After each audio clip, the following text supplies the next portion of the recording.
फौलाद भरा था। अरे कुछ तो मान देते उस फौलादी अंगारे को और थोड़ा तो सम्मान दिला देते इनकलाब के नारे को।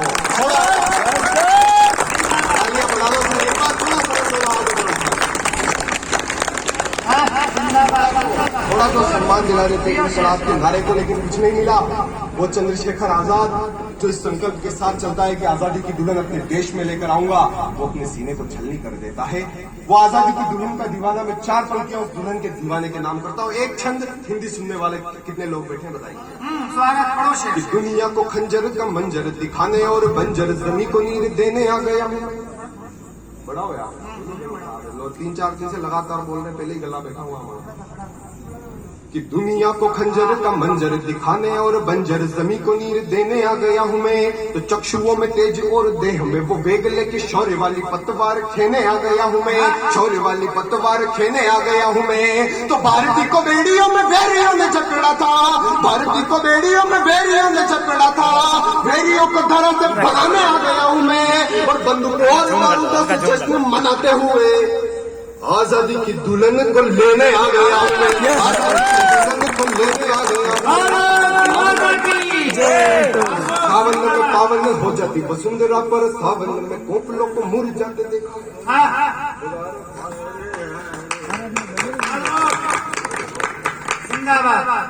भगत सिंह, सुखदेव, राजगुरु जो फांसी के फंदों पर खड़े थे लेकिन मुस्कुरा रहे थे। मौत जब समक्ष खड़ी हो, यमराज जब समक्ष खड़ा हो और उस मौत के समक्ष भी कोई मुस्कुरा कर आ जाए, तो वो जात सिर्फ मर्दों की हुआ करती है। मैं उन मर्दों के नाम 4 पंक्तियां करता हूँ, यही सम्मान देखना कि सावन में पावन हो जाती वसुंधरा पर, सावन में कोपलों को मुड़ जाते देखा है। और कोयलों से मधुर राग नहीं कौवों की, पर कोयलों को कौवों का द्वार सजाते देखा है। तो सीने में फौलादे और बाजुओं में बल लिए, सीने में फौलादे और बाजुओं में बल लिए, असेंबली में भगत को दहाड़ के देखा है। और मैंने फांसी के फंदों पर भगत की टोली को मेरा रंग के बसंती चोला गाते देखा है। मेरा रंग के बसंती चोला। लेकिन इस देश में राम के हुए इस बात का प्रमाण लेकर आओ, ये कहा गया सुप्रीम कोर्ट से। क्या थे हमारे प्रभु श्री राम? ये देश राम का है, लेकिन राम के होने के प्रमाण मांगे गए। क्या है प्रभु श्री राम? कि नैया में सवार होके सागर जो पार किया, भव सागर मांझी का तार ना भी जानते। नैया में सवार होके सागर जो पार किया, भव सागर मांझी का तार ना भी जानते। और वैश्य शूद्र बन कर लड़ते हैं देश में जो, शबरी के पैरों को सवार ना भी जानते। इस देश में एक नया ट्रेंड चालू हुआ, तू ऊंची जाति का, मैं नीची जाति का। ऐसा कुछ भी नहीं है सर, ये हमें तोड़ने का प्रयास किया जा रहा है। हम सब एक हैं, भाई लोग हैं हम, लेकिन इस देश में राजनीति ने चालू किया। तब मैं प्रभु श्री राम को इस पंक्ति में लेकर आप लोगों तक पहुंचाता हूँ। हम सब एक हैं, तब निवेदन कर देना चाहता हूँ, हम हिंदुस्तानी हैं। कि नैया में सवार होके सागर जो पार किया, भव सागर मांझी का तार ना भी जानते। और वैश्य शूद्र बनकर लड़ते हैं देश में जो, शबरी के बेरों को सवार ना भी जानते। तो अन्याय का उदय हुआ जब धरती पे, हरिबन पाली को पछाड़ना भी जानते। और शील मर्यादा के है पर्याय, किंतु राम दुष्ट रावणों को मारना भी जानते। राम दुष्ट रावणों को बहुत प्यारे पढ़ रहे हैं, बस हो जाए।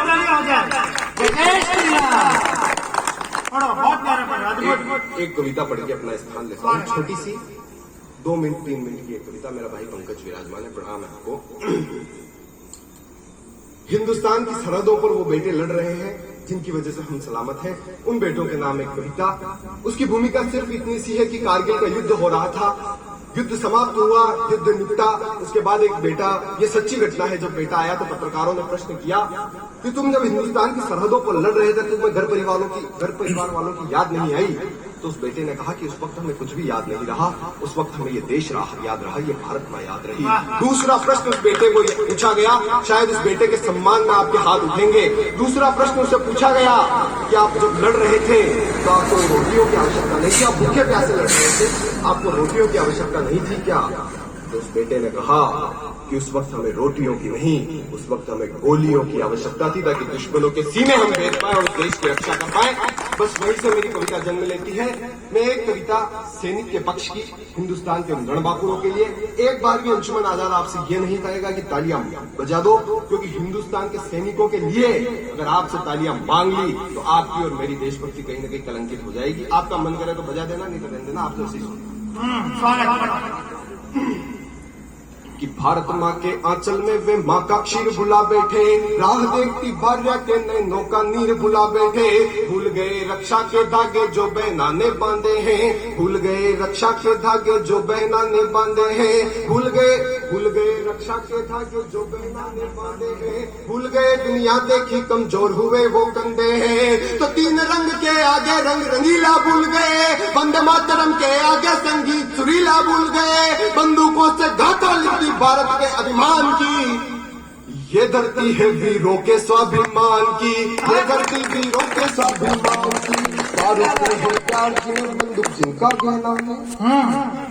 हिंदुस्तान का एक बेटा शहीद होकर लौटा, पार्थिव शरीर उसके आंगन में पड़ा हुआ था, तो उसकी मां रो रही थी। तो पत्रकारों ने प्रश्न किया कि हे मां, तुम तुम्हारे बेटे की शहादत पर आंसू बहाती हो, तुमने तो कहा था बेटा सेना में भेज दिया, अब रोती हो? तो उस मां ने कहा कि मैं इसलिए नहीं रोती कि मेरा बेटा शहीद हो गया, मैं इसलिए रोती हूँ कि मेरा कोई दूसरा बेटा नहीं है जिसे हिंदुस्तान की सरहदों पर लड़ने के लिए भेज पाऊं। तो नाम एक बंद कि बारूद से है प्यार जिन्हें बंदूक जिनका कहना है। भारत माँ भगवान हमारी ये वीरों का कहना है।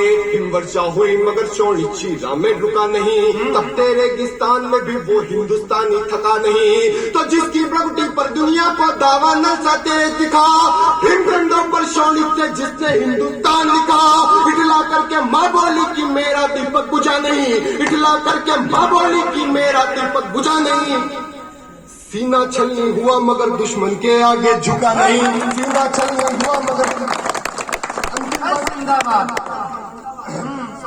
कविता का अंतिम बंद। हिंदुस्तान की सरहदों पर केवल बेटे नहीं लड़ते। एक घटना मैंने पढ़ी पिछले दिनों, एक बेटी है जिसका नाम है अभिलाषा। वो बेटी हिंदुस्तान की इकलौती महिला है जो लड़ाकू विमान की चालक बनी। हिंदुस्तान की वो बेटी अभिलाषा जिसका नाम है। यहाँ मातृशक्ति विराजमान है, हमारी कॉलेज की बहनें विराजमान है। मैं इनकी उपस्थिति में और ये गीत कविता का ये बंद इनको समर्पित करता हूँ, जब देश की बेटियां करके चूल्हे चौके छोड़कर इस हिंदुस्तान की सरहदों पर जाती है और इस देश के लिए लड़ती है। विदाई देखना चाहता हूँ, आप लोग कैसे विदा करते हैं। कि अभिलाषा को मैंने मन में जान लिया, कालिका ने जैसे खप्पर में शोणित का दान लिया। घूंघट को जिसने रण में केसरिया बाना बना लिया, घूंघट को जिसने रण में केसरिया बाना बना लिया। चूड़ी मेहंदी को छोड़ा और बारूद से श्रृंगार किया, चूड़ी मेहंदी को छोड़ा और बारूद से श्रृंगार किया। तो हाथों में शमशीर डाल वो झांसी सी मर्दानी है, रौद्र रूप धर ले तो लगती स्वयं भवानी है। छुई मुई के हम फूल नहीं जो मुरझा जाएंगे, छुई मुई के हम फूल नहीं जो मुरझा जाएंगे।